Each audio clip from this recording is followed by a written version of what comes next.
Friday, May 22nd. You're watching the Hammer Daily here on the Hammer Betting Network, presented by our good friends over at FanDuel. I'm your host for today, Jay Cooper, alongside my producer for the next hour and a bit, Mike Bennett, working his way behind the boards, keeping everything nice and smooth as we got a great show for you guys today. Excited for a very loaded show, and I think I'm like 0 for 4 this week on like leaving my notifications on at the start of the show. Apologies for that right there, but we got a loaded show for you today. Excited to get into things. GStack George batting leadoff. Going to talk some Rams. Going to talk some Stafford. Going to talk some UFL. Seismic shift in the UFL. Can't wait to get into it. Connor Hartl. Yes, you read that right. The Connor Hartl. Longtime listener. First-time caller. Excited to have him on the show. Going to talk some Coca-Cola 600. And maybe talk a little bit about some NHL if we have some time. If time permits. And then finally we close out the show, of course, with Kirk Evans. And I have a WNBA take that I want to get his opinion on, because is there a league that has ever treated their star player worse than the WNBA treats Caitlin Clark? And I'll get into that later in the show. Finally, we close out the show. You know what the deal is. Dog of the day. We absolutely cooked. We've been cooking over the last couple of days on the dog of the day. And Joseph Myers is still on my Bo Jackson take. Maybe we'll get into that next week. I've been doing a little bit of research, and I need to come with notes, and I need to come prepared. Joseph Myers, maybe we'll have you on the last minute of the show and just be like, tell me why. We'll go back and forth on the Bo Jackson debate, okay? I think that's what we're going to need to do here. One's in the chat for Connell. I see you guys in the chat super excited for things. It's going to be a great show. But let's talk about the dog of the day yesterday, because the Montreal Canadiens destroy the Carolina Hurricanes. The Carolina Hurricanes spent, 18 minutes in the third period without a damn shot? My goodness. Has there ever been a more paper tiger team over the past decade, 15 years, than this Carolina Hurricanes? Maybe 15 years is a long time. 10 years for this Carolina Hurricanes team. 1-17 in the Eastern Conference Finals. They have an easy path, but they just can't seem to do it. No disrespect to them. Rod the Bod, great head coach. I think he's fantastic. But what the hell is going on with this team? And I think we saw a little bit about it. We talked about it yesterday. We saw what might happen. We talked about it here on the show.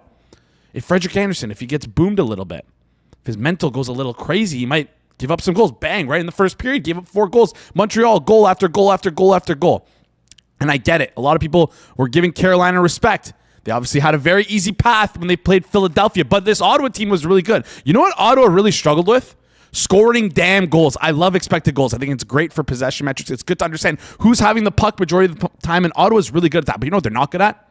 Putting the puck in the back of the net. And you know, to win games, not to be that guy, you got to put the puck in the back of the net. And Montreal's been really great at doing that all year. So you got a team that's been really good with their expected goals numbers, but played teams that struggle to put the puck in the net. Now you got the inverse in that with Montreal, who also has relatively good expected goal numbers, but can finish really well top down in their lineup. And there it is. That's what you get. A 6-2 win for the Montreal Canadiens. And yes, we're not going to talk about what happened last night with Alex Murdo, because we all know what happened. He's going to have a kid in February, it seems like, at this rate. Anyways, excited to get into today's show. Excited to keep things rolling here. Before we get into things, though, a quick reminder that this postseason on FanDuel, it's all about those boosts, because game day means your chance to boost your bet and make every play pay off, because that's right, all customers get a profit boost tonight, so every bucket counts just a little bit more. The pace is fast, game never stops, and with FanDuel, you got more ways to make every win even bigger, so lock in your bets, boost your odds, and make every night count with FanDuel, an official sports betting partner of the NBA. Head over to FanDuel.com/forward progress to get started. Must be 21 plus and present in select states. For Kansas and affiliates, Kansas Star Casino, 18 plus and present in DC, Kentucky, or Wyoming. Opt-in required. Bonus issues not withdrawable profit boost token. Gambling problem? Call 1-800-GAMBLER. Visit FanDuel.com/RG. Call 1-888-789-7777 or visit ccpg.org/chat in Connecticut or visit mdgamblinghelp.org in Maryland. Hope is here. Visit gamblinghelplinema.org or call 1-800-327-5050 for 24/7 support in Massachusetts. Call 1-877-8-OPEN-WIRE. Text OPEN-WIRE in New York. The chat is on fire today. I'm like struggling to keep up with it. I apologize if I'm missing out on things. What is George's position on Bo Jackson? Honestly, I'll let him set the floor, but I want to save my take for Monday.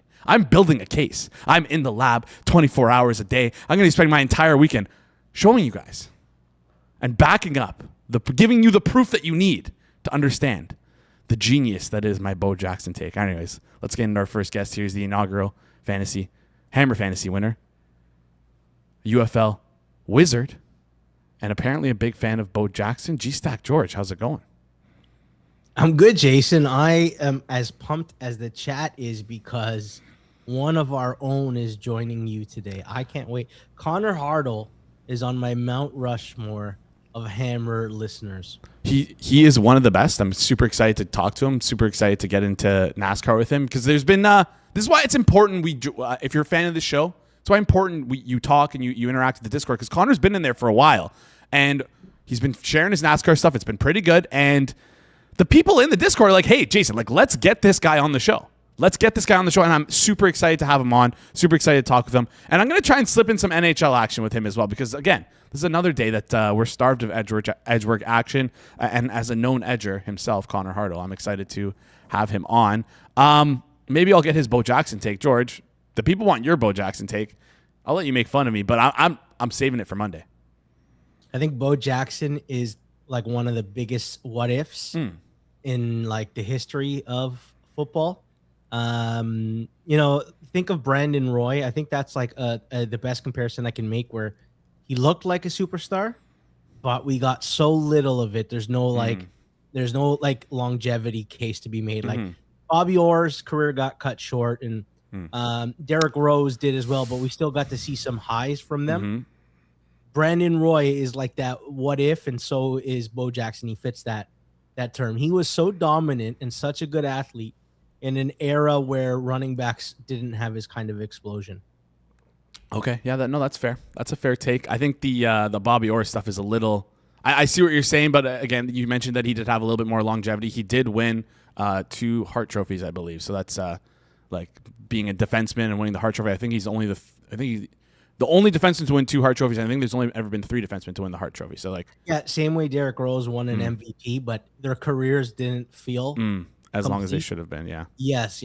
Now, Bo Jackson was more like the Brandon Roy. Never got to see it actually in fruition. Yeah, big what if, and people talk about Justin Herbert as a what if. Well, no, about Bo Jackson's a real what if. I think that's a little bit more fair.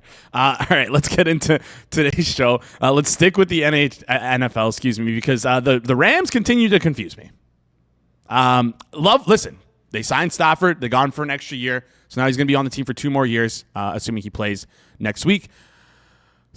1 year, $55 million extension, $60 million in incentive. An extra $5 million in incentives there. But this just doesn't make sense, right? Like, why draft Ty Simpson if you're going to do this, George? I am like still dumbfounded on this whole situation with the Rams this offseason. I agree. I think they could have, they made the Ty Simpson pick as if it was so imminent that they needed to transition their franchise. Like, they could have made this pick next year, a deeper quarterback class. And I know they could have made it maybe a year after, but people will say, oh, they'll never pick this high again. And then my counterparty to that is Ty Simpson is not a can't miss prospect that you have to bang the tape. In hindsight, Ruben Bain or Mekhi Lemon could look so good on this roster right now to help them win now. Now, that being said, I've heard people say, I guess I'll see you in 2028, Ty Simpson. Stafford's 38. Rodgers was went from MVP level to off a cliff very quickly. Peyton Manning went from breaking all records, passing yards and passing touchdowns, to 2 years later, they had to drag his carcass past the line to win a Super Bowl. So there's no guarantee that Stafford at 38 doesn't find a cliff in the next year and a half. There's a world in which, maybe not this year, but maybe the year after, they're 5-6 and uncompetitive, and Ty Simpson maybe gets a look just before the end of next year. So I don't think this is Ty Simpson. We won't see you for 2 years. It could be, but I don't know, man. You have to worry about old quarterbacks, because when that cliff comes, and it comes harshly, it happened to Drew Brees, it happened to Peyton Manning, it happened to Aaron Rodgers. Tom Brady's the one guy, and this is probably why he's the greatest of all time, that defied it. He was playing at an MVP level in his 40s, and he defied all logic. Did I hear that right, George? Did you just say Tom Brady's the GOAT? Yeah, but you have to remember the context. So I think GOAT, greatest of all time, includes accomplishments, right? Versus versus who's the best. I think the two best throwers of the football are not Tom Brady. And it's evidenced by how many MVPs and first team all pros that Brady won.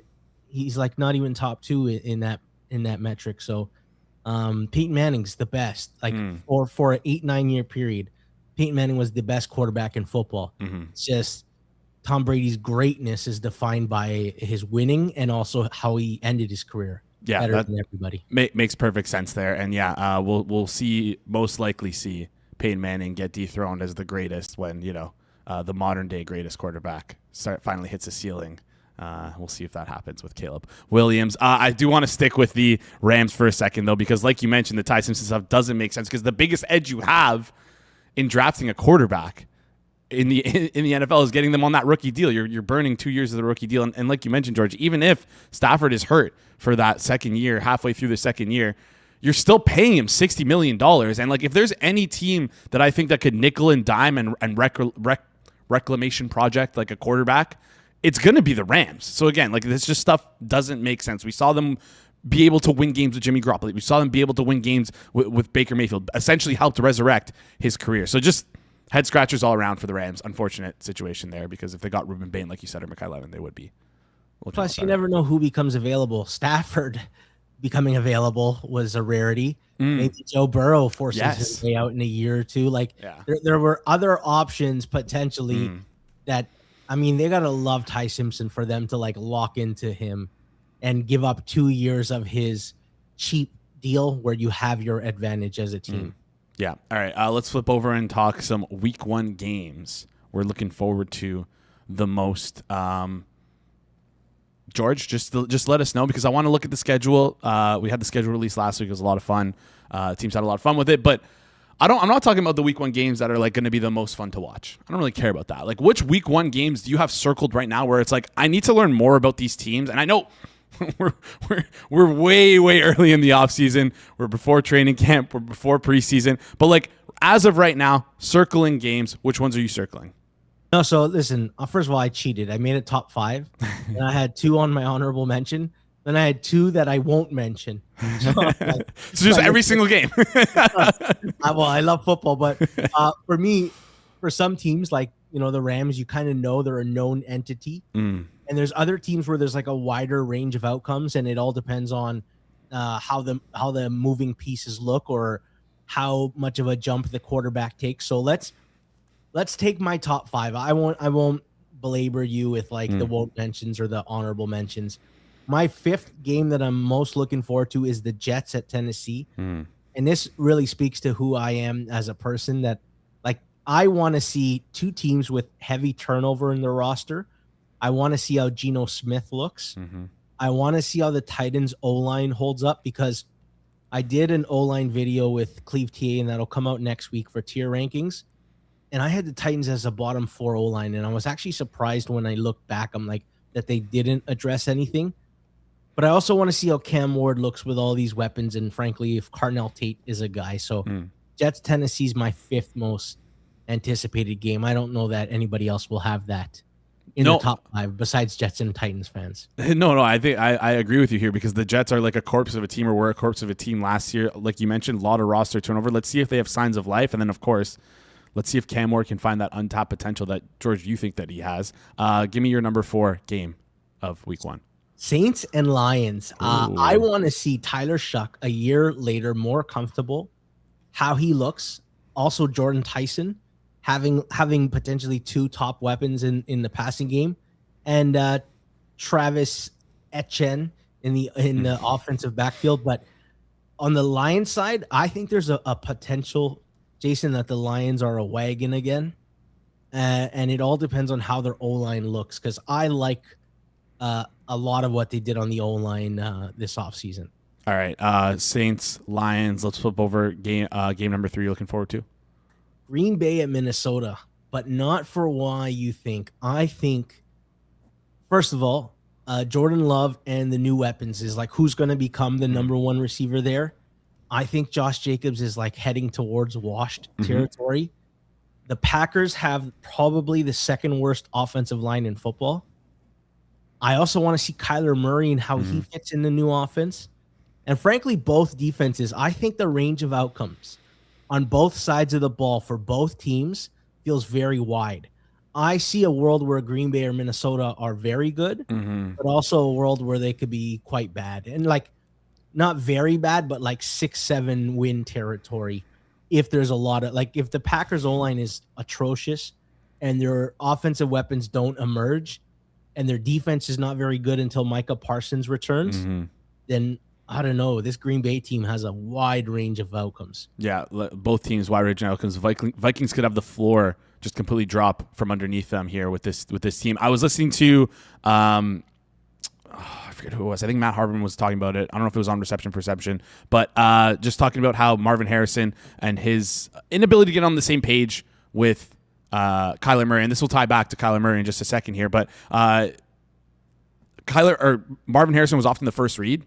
Kyler Murray often looked him off. So I wonder how the Vikings will coach this, or how Kevin O'Connell will coach this offense, how we'll scheme this offense so that Kyler Murray can throw to his first read. Because if he's looking off Justin Jefferson, there's gonna be real problems with this this offense.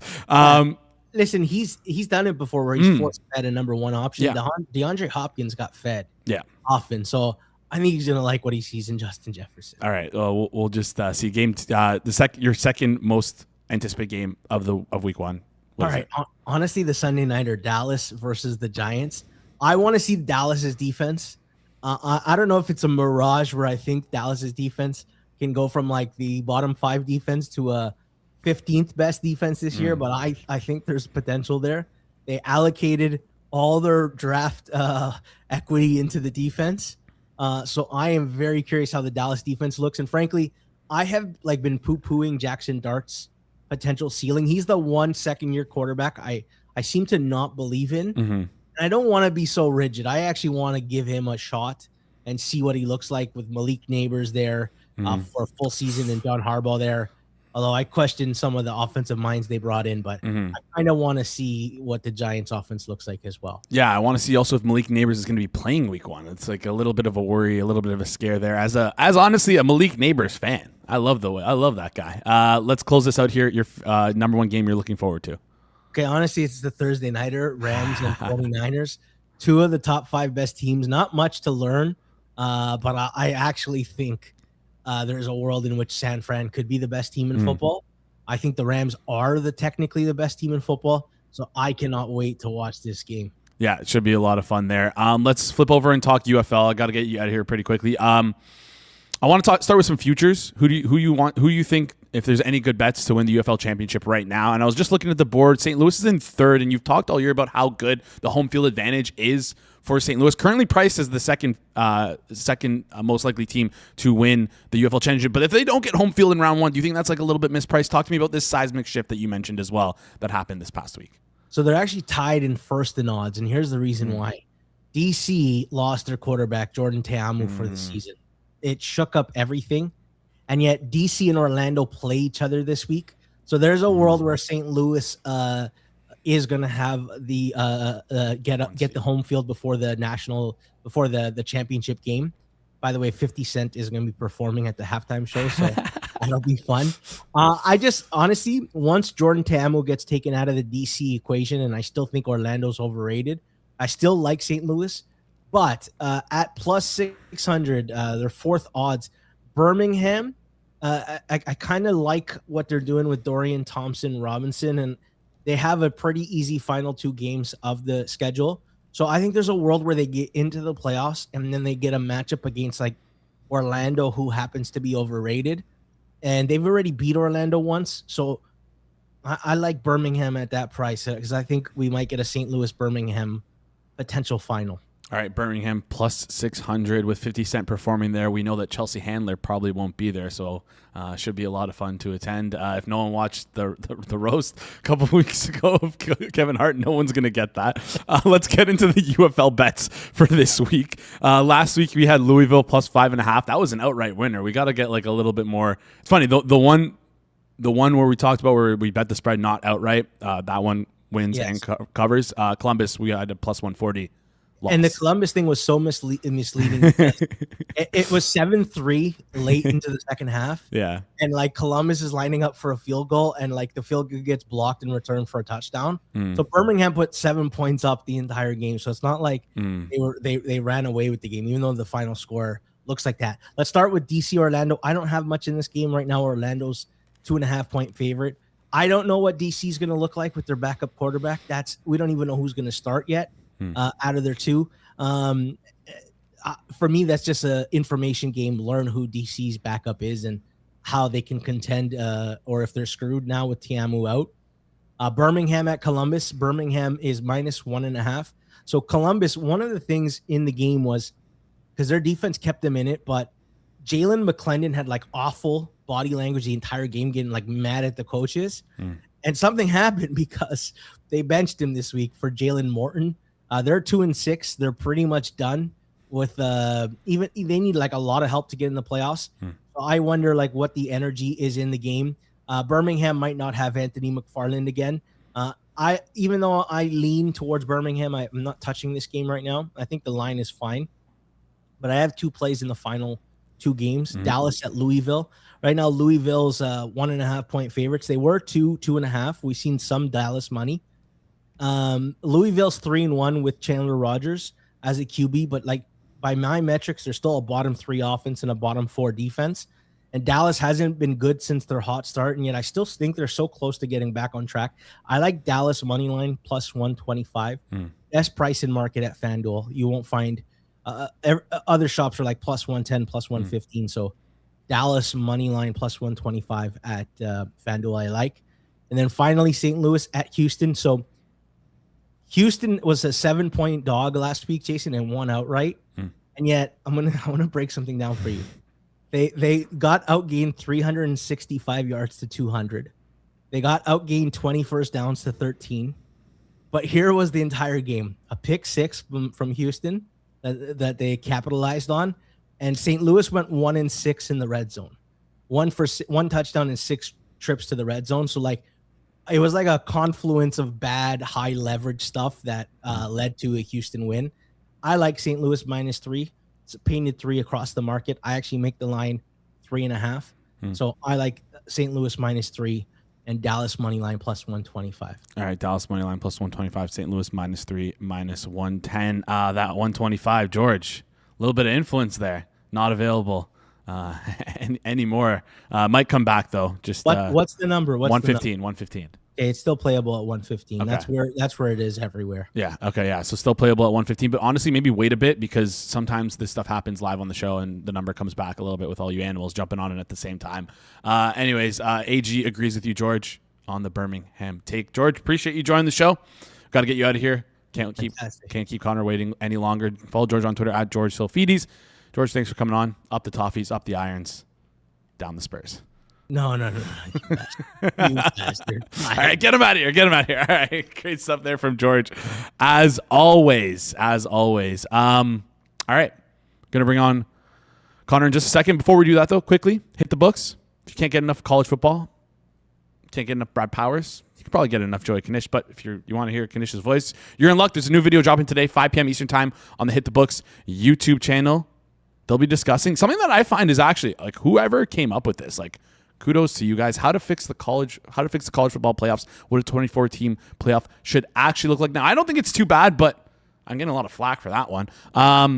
Should be a very interesting video. Make sure you go check that out. Also, if you didn't check out the Circle Back video yesterday on the Circles Off YouTube channel, we got some like good investigative journalism going on. So definitely go check that out. Jake, I asked Jacob to give me a TLDR because I didn't listen to it yet, but it's too long for me to even TLDR. Anyways, you should go check that out. Circles Off YouTube channel. Some real investigative journalism on some Twitter beef that's been going on in the Twitter streets. All right, let's get into things. I'm excited for this one. Our second guest is a longtime listener, first-time caller, consistent contributor over on the Discord, consistent contributor in the chat. Was in the chat earlier today, as well as a NASCAR expert and a proud Edgework fan. Connor, happy to have you on. How's it going? What's going on, Jason? I'm hyped. I'm excited. Now, listen, before we get you on the show here, before we get into Coca-Cola 600, I need to know, how did you find us? Like, what brought you here? Give us the story of Connor Hartl and how you got introduced to the Hammer. I've followed Rob on Twitter for a long, long time. Probably really started consuming content when he was on You Better You Bet, and then kind of discovered other Hammer creators through that. And then when the Hammer first started, just kind of, put it into my rotation and have been here ever since. Awesome. We appreciate you as a longtime listener, and you're a top tier chat contributor, top tier Discord contributor. So we appreciate all that. But the people were asking for it, so we had to bring you on. Coca-Cola 600 this weekend. Let's get into things. Unfortunately, though, yesterday we received some pretty awful news, some pretty sad news on the sudden passing of Kyle Busch. Just quickly talk to us what Kyle Busch meant to NASCAR, what his legacy is, and all that. Dominance. He's 19 years in a row. He won a Cup Series race, which is a record. He has the most wins all time throughout all 3 NASCAR series. He had rules created in his name first when he was 16 years old, trying to race in the Truck Series, and then eventually created a rule that's in place right now where Cup Series guys can't go down to the lower series for as many times as Kyle Busch used to. Just utter dominance, and honestly still just in shock at the news. Yeah, terrible news to hear. Obviously thoughts with him and his family this weekend. Very, very sad stuff here. Let's move on. Chat's loving it, by the way. The TQ saying this is so cool. E-Colt, best guy. Mike saying, I know that guy. Let's talk about the Coca-Cola 600 and how the course kind of plays, the strategy behind it. 6 of the last 8 winners have been decided in the final pass for the lead in the last 30 laps. What does that tell you about this race and how it's really won? Is it by saving your car for sort of the end of the race? Is this just a chaotic race? Talk to us about the strategy behind things with this race. Yeah, so you definitely want to be there in that final 100 lap segment. Just given the sheer length of it, you're going to have a lot of cautions. So I think, last year's race, we might have had in the high teens at 16, 18 cautions. So being around for those final 100 laps, and then, long run speed is always important. When you're racing, at a time before pit stops for 40, 44 laps, when you are on lap 30, lap 35, you want to be making speed there. You don't want to be falling behind. So you want to have long run speed. You want to be there. And then to me, what I actually think is the most important is what they call staying ahead of the track. The track is going to change. We're, as I mentioned, 600 miles, 400 laps. The track is going to transition from the evening to, 9:30, 10 o'clock at night, fully under the lights. So the drivers who are staying ahead of the track and the track conditions are the ones who are really going to be there at the end and really be, in contention for the win. All right, I didn't prep you for this one, but I have to ask: how did you get into betting on NASCAR, and do you model this stuff out? How what's your process like? Sure. So I've been a NASCAR fan for a long time. Got into the sport because of my dad. My dad not in NASCAR, but in the local short tracks down in the Jersey Shore. So racing was in my blood. Fell out of NASCAR as I got older. And really rediscovered, the passion and love for it during COVID when it was the only sport that was going on, and really, really, really started to get seriously betting it in the last 4 years. It kind of coincided with NASCAR going to this next gen car. So all the data was fresh, and it was something I was able to kind of pick up off the ground and really start myself. So I wouldn't say I do traditional modeling. I do a bit of a hybrid approach where I am making numbers, but I'm really looking to narrow the board down. So rather than come up with a price for all 38 drivers in a race, I'm trying to narrow down, in this race particularly was six drivers. A lot of the times it could be 1 driver, 2 driver, 3 drivers, making prices on those and then betting from there. All right, makes perfect sense. Let's move over and talk about the qualifiers, which might get rained out on Saturday. And it seems like we might get rain on Saturday, but then Sunday, the weather seems okay. Maybe something to watch there. Let's say this happens. What's the lineup going to look like for the race on Sunday if it does get rained out on Saturday? Plus, there's going to be no practice if it gets rained out. So how do what's the lineup going to look like? How do the polls look? And then how does the team prepare for this with no practice? So practice back in the day used to be twice, and it used Mm, to be 90 minutes each, I believe. Since COVID, they've been trying to lessen costs for teams and have mm, only been doing 50 minutes of practice in totality, two groups of 25. So a lot of the prep and how a car is going to unload is actually through data and mm, simulation work and all that pre-week stuff. Um, the practice is really confirmation for, hey, we did the right job during the week and set the car up properly. This is what the track's like. This is how we're going to expect the tires to do. So yes, you can glean a lot from practice still, but not as much as you used to back in the day. If it does get rained out, we're likely going to see a competition caution, probably somewhere between lap 20, lap 30. mm. That's usually when NASCAR will issue those. That'll give the whole field a chance to come down to pit road, change their tires, make any adjustments from the first 20, 30 laps that they felt, and go on from there. Um, Yeah. who I think, one person in particular, I think that practice and qualifying getting canceled will hurt is William Byron. Okay. William Byron, I think, is at 8-1, 9-1, somewhere along there right now. He will be starting 31st. Oh. And William Byron, while he's an elite driver in top tier equipment, is not the kind of driver who you would expect to come from the rear and drive through the entire field and win the race. Interesting. Yeah. Tyler Reddick, though, on the other hand, who I know you want to discuss a little bit coming up, he will be starting on the pole. So potential bad news for the field if the rain does come. Okay, all right. Could be tougher for the field. And I do want to talk about Tyler. Just wondering what the biggest driver storyline is sort of heading into the track this weekend, the drivers on the track. Is it Tyler Reddick, who's been like very dominant this year? I was reading up, he could be the first driver since Jeff Gordon to win the Daytona and the Coca-Cola 600 if he were to win it this week. Is it the oldest driver on the track, Denny Hamlin, 45 years old, coming in as the odds-on favorite? Is it Catherine Legg, who we talked about yesterday, attempting the double? What are you following on the track this weekend? So good research on your end, because I had no idea about that Reddick stat. So thank you for that. I will say a little bit of Reddick. In all honesty, I think Denny Hamlin is the main storyline. What Denny Hamlin is doing this year at 45 years old is nothing short of incredible. To be 45 years old and basically be having one of, if not your best season, and it's a continuation of what he did last year at age 44 is unbelievable. I will throw in there as well Kyle Larson, who is one of the other favorites of this race. Kyle is considered to be the best driver in NASCAR. Some people say he's the best in the world. I think that's Max Verstappen. And Kyle is on a year-long winless streak. This is the first year in the last 2 years that he's not doing the double, the Indy 500, Coca-Cola 600. So this year, full focus on the Coca-Cola 600, a year-long winless streak. Just, something in my gut said, these are types of tracks where he's very good, and just unfortunately something in my gut is saying that I think after those 600 miles, Kyle Larson may be in the winner's circle. All right, Kyle Larson maybe in the winner's circle. Good thing to follow. Also, Denny Hamlin has not won a Cup championship, so like if he continues his dominance, could be the year. Could be the year at 45 years old, which is pretty Put crazy. it in perspective for you, Denny was leading so we've gone to a new championship format. Last year was the final year of the playoff format.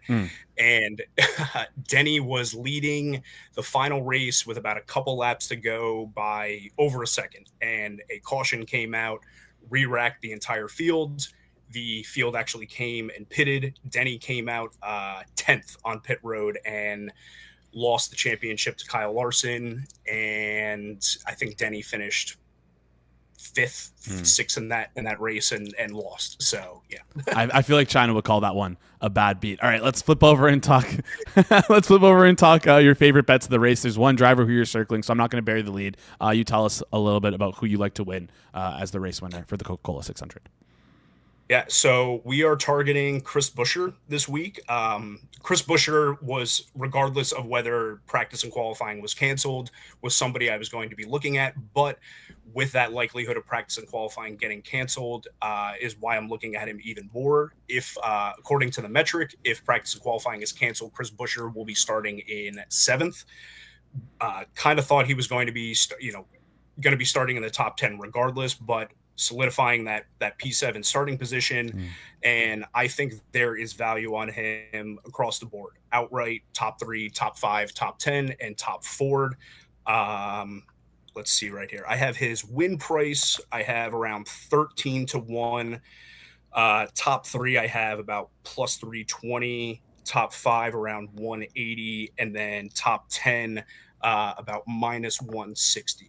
FanDuel is pretty sharp on Chris Buescher, so couple wheel knowers behind the scenes over at FanDuel, and but please shop around because I would say there's a lot of discrepancy on some odds elsewhere. Of course, we always want to preach to shop around here on the show. Chris Buescher basically top to down everything. Are we going to get head-to-head markets on FanDuel, or are we not? Do they not usually post those for NASCAR? FanDuel has been mixing in head-to-heads a little bit more this year compared to prior years. I would expect if they do drop those would be probably on Sunday. Okay, all right, sounds good. So maybe keep your eye on the Discord on Sunday, and we'll get some head-to-heads in there as well. Connor, before you head out here, I got to ask you, tell me what you're seeing in both the Vegas, Colorado, and Montreal, Carolina series. And I'm pissed off. This is the second time this show we've been live, and Cale Makar has been ruled out mid-show, not talking puck. Yes, Cale Makar is out again. Talk me through what you saw last night in the in the Montreal series, and then talk me through the Vegas, Carolina series, or Vegas, Colorado series as well. Talk us through both series. Well, I hope there's a couple stale lines available as I get honestly, goaltending. So we saw last night with Freddie off the long layoff, and just kind of been playing over his head a little bit these playoffs as well. And then Colorado, I do think that Colorado can overcome Wedgwood and Blackwood and that goalie circus over there. They're way too talented and so much firepower, but it's a Tortorella team in the playoffs. You never know, they can do whatever.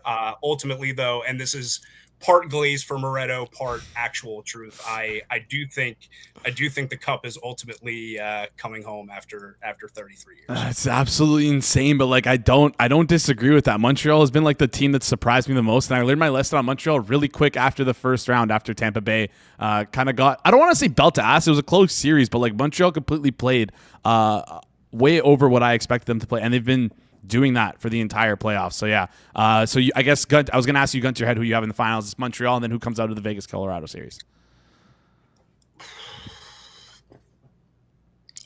I will go Colorado. All right, Colorado. It is. I want to say Vegas, but I'll go Colorado. All right, we're gonna agree to disagree. I think it's gonna be Vegas. It's gonna be fun either way. Game's gonna be tonight, and we'll talk about that in the dog day in just a second. But Connor, appreciate you joining the show. Appreciate you sharing your wheels knowledge, the NASCAR knowledge. You can follow Connor on Twitter at @CHartl. Connor, thanks for joining the show. Appreciate you coming on. We'll chat soon. Thanks, Jay. Great stuff there from Connor. I fucking love that. That was sick.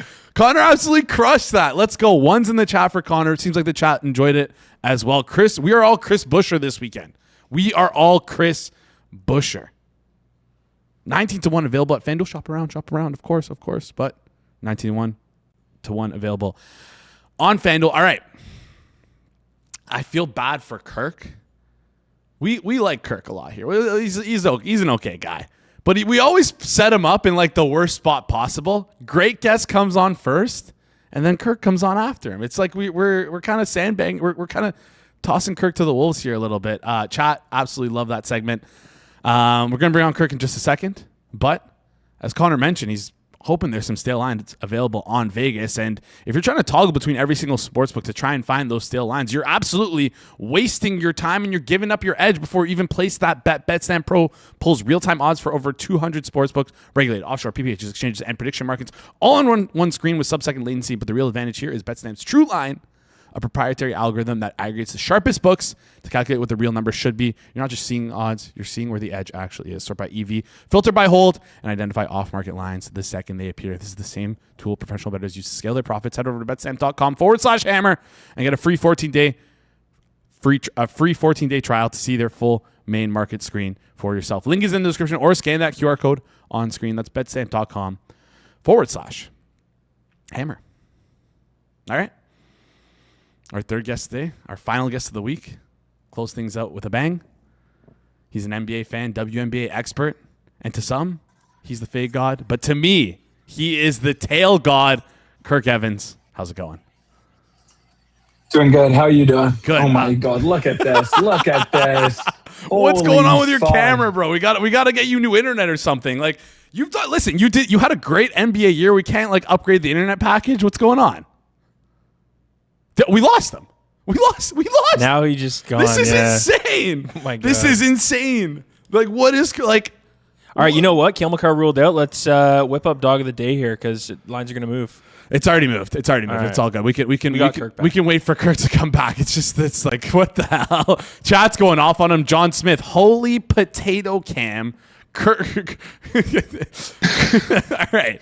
Maybe the bets haven't been going great for Kirk. Maybe he is the fake god. There we go. Looking much better, Kirk. No, not great. Yeah, better. It's okay. But I don't understand why when I'm in the waiting room it looks good.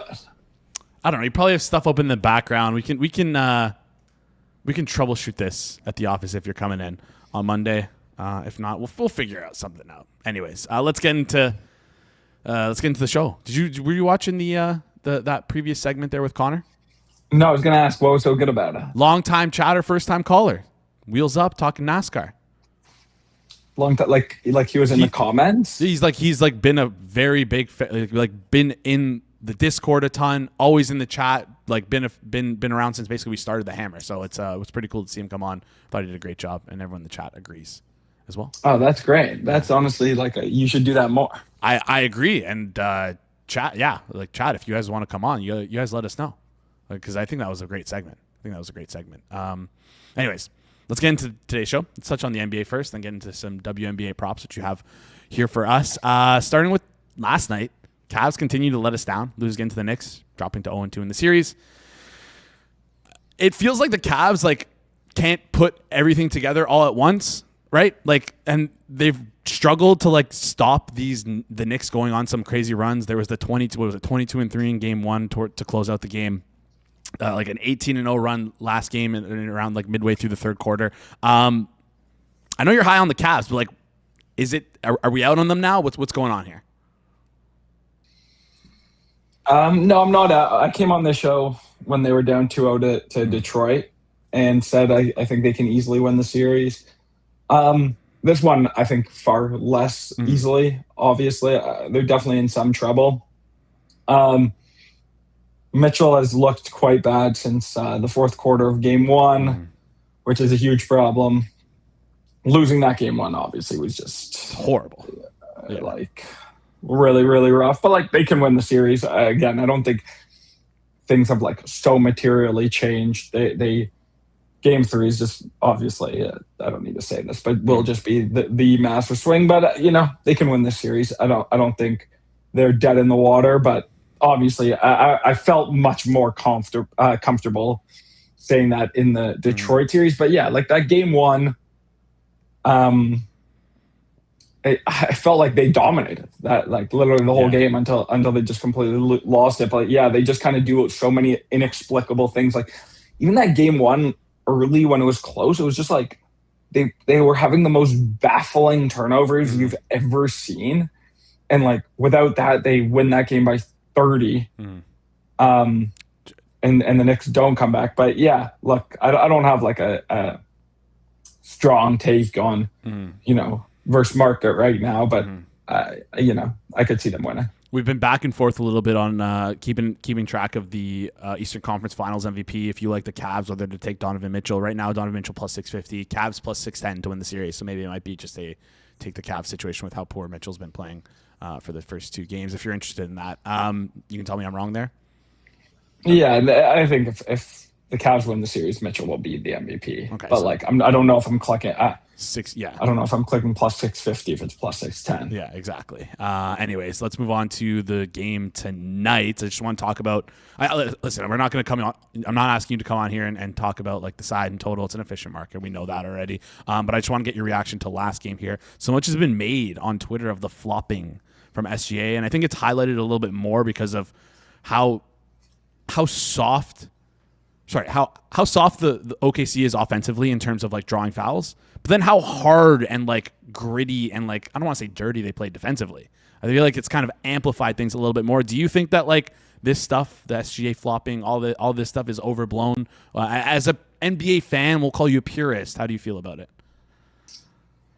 Yeah, I definitely think, and I think I've said this a bunch of times on the show, that OKC like deployed the strategy of like, let's get as close to a foul as possible on D, play as aggressive as possible. And like, it's very hard for the ref to call it every single time down the floor, especially like a lot of the stuff they're doing is being really up on ball handlers and very handsy. Last game, a lot of it was like being super physical with Wemby, with Hardenstein down the court. So like, that stuff's just really hard for a ref to call every time down the floor versus like Shea will, fall on a jumper, and that's actually much easier for a ref to just like blow a whistle. It's kind of like you're on a shot attempt, a ref is kind of ready to blow a whistle if there is a foul. The whole falling thing is like, I think, kind of absurdly overblown. Shea obviously does flop a lot, don't get me wrong. I think like he does kind of weirdly get more focused than other players who do it a lot. Like Brunson, I think, is also an insane, like Brunson also does like the jumping sideways, jump backwards into people, complain after every shot. Maybe he doesn't fall as much, but that's not really my delineation line. So I think Shea kind of gets like too much of a bad rap for it, even though obviously it is to some degree true.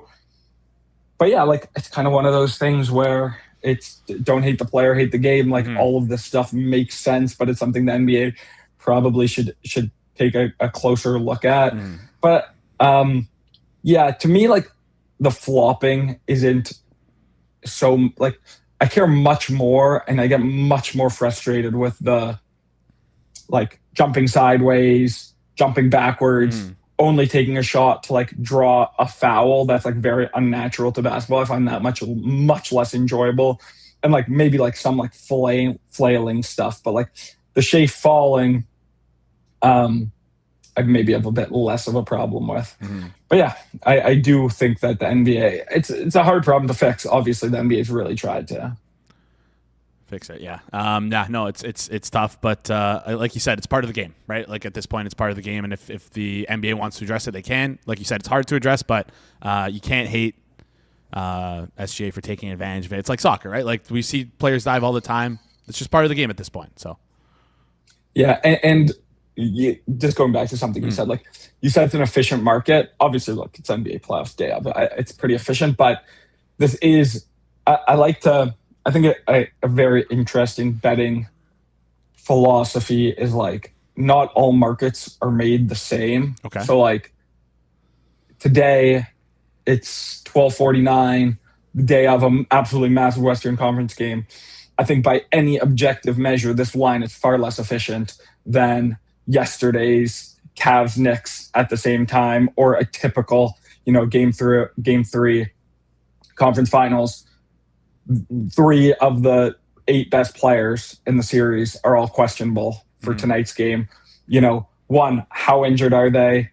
How much, how likely are they to play, and how well will they play is like very unknown. So I think that there are a lot of like potential opportunities if you kind of can get a good feel for what's going to happen. We just saw a little tick towards the Spurs on FanDuel because Underdog NBA just tweeted it appears more unlikely than likely that Jalen Williams will play today. So yeah, Jalen Williams was never playing today. Okay. I think it was essentially like impossible that he was going to play. So that's not really surprising. He's had like 5 or 6 hamstring injuries, so I'm not too shocked by that. To me, like Harper and Fox are the big questions. The Spurs clearly have had a lot of gamesmanship with these injuries. The Harper injury is one that typically would expect a guy to be out for a while. He's also a rookie. I'm not sure they want to like rush him with a soft tissue potential strain. Fox, they said right ankle soreness. Now it's being reported as a high ankle sprain. High ankle sprain is like a month-long injury. So I don't know. He's missed 2 games. It's very hard to parse through like what is actually happening. But yeah, I think it's a fascinating game, fascinating series. This is kind of feels like the NBA Finals a little bit. But yeah, it'll be very interesting to see what happens here. All right. Do you have a lean for this game, or you're just gonna? Yeah, I do. I do have some OKC. Yeah. The line has moved a bit. Yeah. I don't know if I'm betting it right now. Honestly, I think there's it's like the percentage chance that like Harper and Fox play, I think are kind of getting higher, but then like the percentage chance they're effective. And like, I also think, and this honestly, I don't think it's reflected that well into the market particularly. Like a player can be pretty destructive if they play and are like not able to like physically go. Like it's not like, oh, they're just like a worse version of themselves. There's kind of like a Mendoza line where, oh, this player actually is just a terrible basketball player. Like NBA players are so good that if you're playing with a high ankle sprain and one of your best traits is your athleticism and ability to get downhill, if you can't move and are an option for a team who has like the number one like first step, like fastest first step like in league history with Shea, who draws fouls, like will Fox just be a complete target every time down the floor if he plays? Will Harper also, like, I think if Harper goes, I kind of think he'll probably be able to move around a little more because, like, if he plays, that means they're not that worried. But, like, we've seen teams do really stupid things. It's like, this is one of those times where, like, people are like, oh, my God, you're a complete idiot if you do bet protect or whatever this FanDuel, injury thing is. Like, I don't know. Is this a time where you want to take some alt Dylan Harper overs and buy bet protect, alt De'Aaron Fox overs, and take bet protect because like there's so much more likely, like bet protect is it acts as though every player has the same likelihood of leaving a game. Like 99% of the time your FanDuel is getting in good, but like if a guy just has a hamstring injury or gutting out a high ankle sprain, the likelihood that they leave the game with an injury is obviously way higher than normal. So this is a fun game. It's hard to parse, hard to know. Absolute massive stake, so it'll be really fun. Yeah, this is the classic game where you want to click around as much as you can to try and find some things that might work, especially with the bet protect, which is offered on FanDuel. Let's flip over and talk WNBA for tonight. Before we get into the 3 games, I just have like a question for you about the Fever, because it seems like they've found themselves in some hot water with the league. Caitlin Clark was announced out on Wednesday just before the game due to back surgery. Maybe it was an hour before the game, but Fever received a warning from the NBA for this about their protocol for injuries. But as you mentioned on Twitter, Brittany Griner's been out for the last 3 games with no warning. 3 of the last 4 games. 3 of the last 4 games. Apologies, with no warning. They don't get any. They haven't gotten any warning from the league here. Is it time to admit the WNBA has a problem with how they treat Caitlin Clark? I don't really understand the question. Like, what?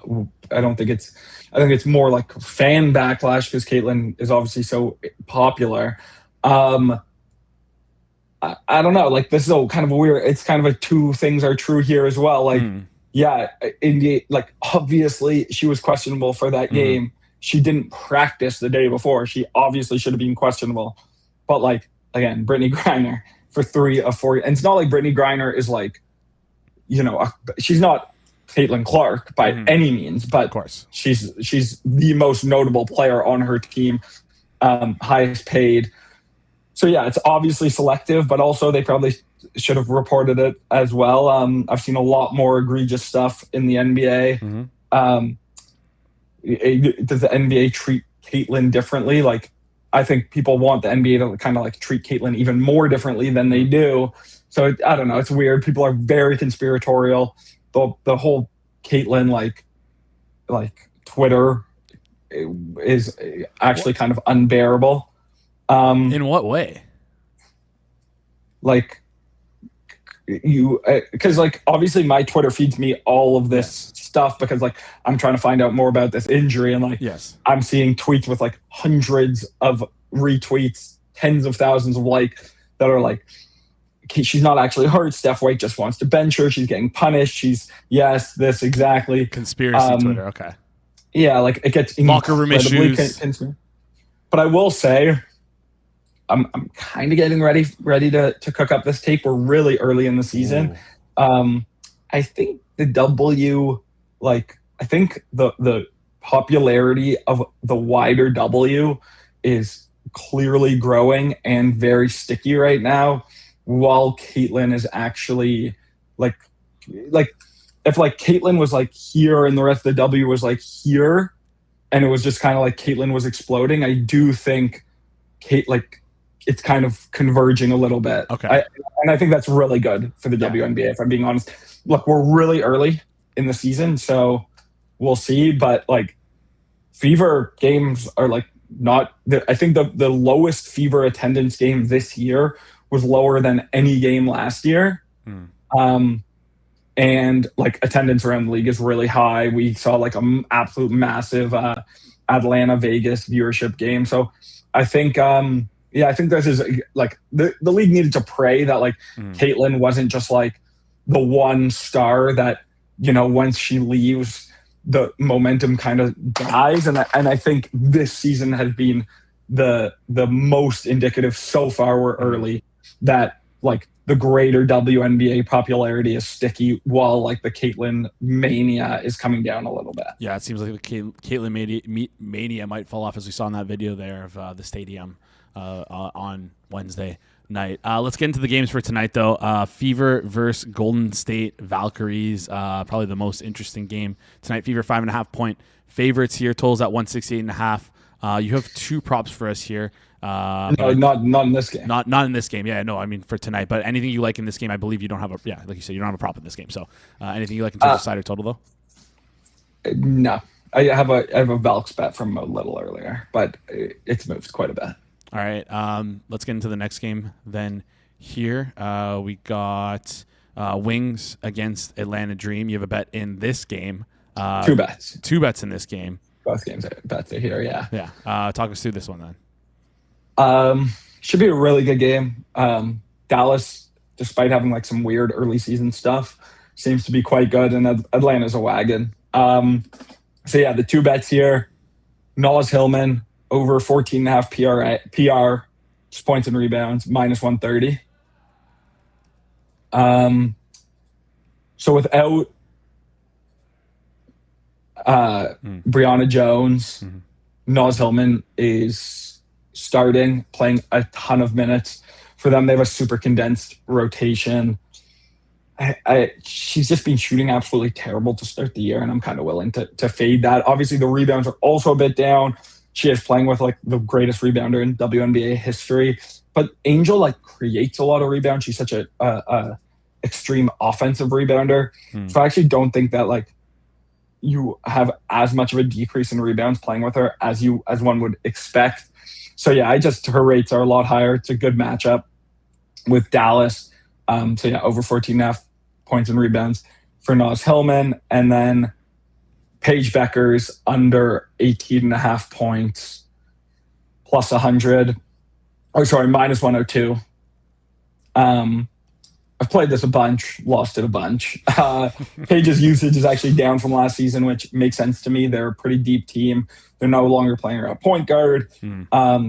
They added Jess Shepard, who's a pretty high usage big. They have a lot of usage coming off the bench as well. They're not playing her that many minutes. She's just shooting like 60% from 3 and 60% from 2. And like maybe Paige just is that. Like it's absurd how efficient she is. It's a tough matchup. Atlanta has a lot of really good wing defenders as well. So, you know, I just with her usage, which I think is like reasonable. I don't think she's going to be like a crazy Caitlin Clark-esque usage player. It's hard for me to get to 18.5 points in this matchup, but like she's just so fucking good that maybe she just goes over again. All right.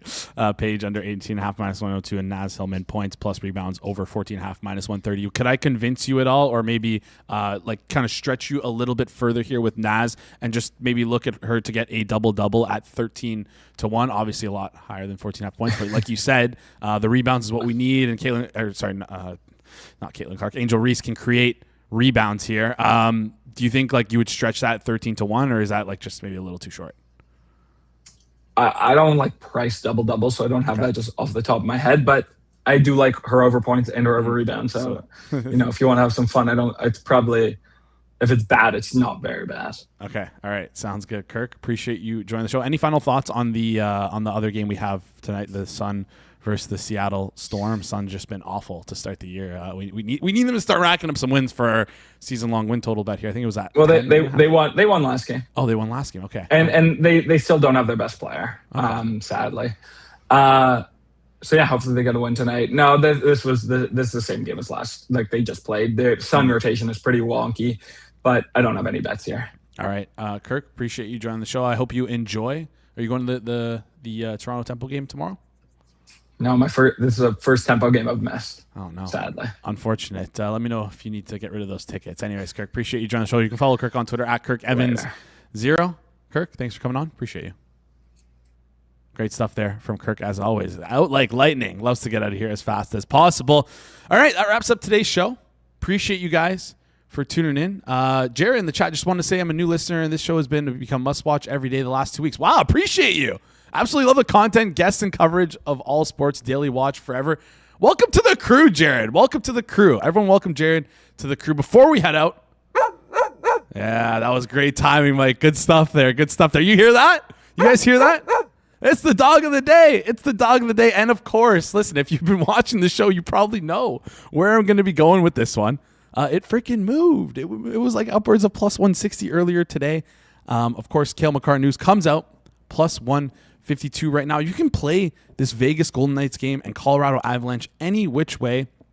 I've been going a little too safe with this game. I want to take the 1.5. Just trying to find the price here on FanDuel. There we go. I want to take the Golden Knights minus 1.5 at plus 320.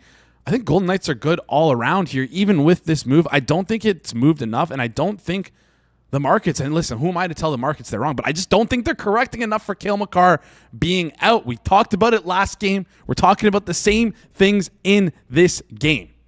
They're not correcting enough. So I'm going to take it a little bit further than just the money line. We're going to take the Vegas Golden Knights minus 1.5 plus 320. And let's get this guy home. Dog of the day. Appreciate you guys tuning in for today. Shout out to all our guests. Did a great job today, including Kirk, including Connor, including George. Shout out to you guys for tuning in throughout the show. Do us a favor. Smash the like button. Goes a long way here on the channel. Shout out to Mike, keeping things smooth behind the boards and adding some sound effects. We love to hear that. And if you're listening on audio formats, make sure you rate and review 5 stars. It really does help us out here. If you stick around towards the end of the show, check out the comment section. We got a little poll going on. Drop a comment while you're there. Click on that. Vote in the poll. Want to hear the people's thoughts. Derek with a last minute. Keldon Johnson double-double at 27-1. We're going to have to review that on Monday. Appreciate you guys for tuning in. That's it. That wraps up today's show. This has been the Friday, May 22nd edition of the Hammer Daily here on the Hammer Betting Network, presented by our good friends over at FanDuel. We'll see you guys right here on Monday.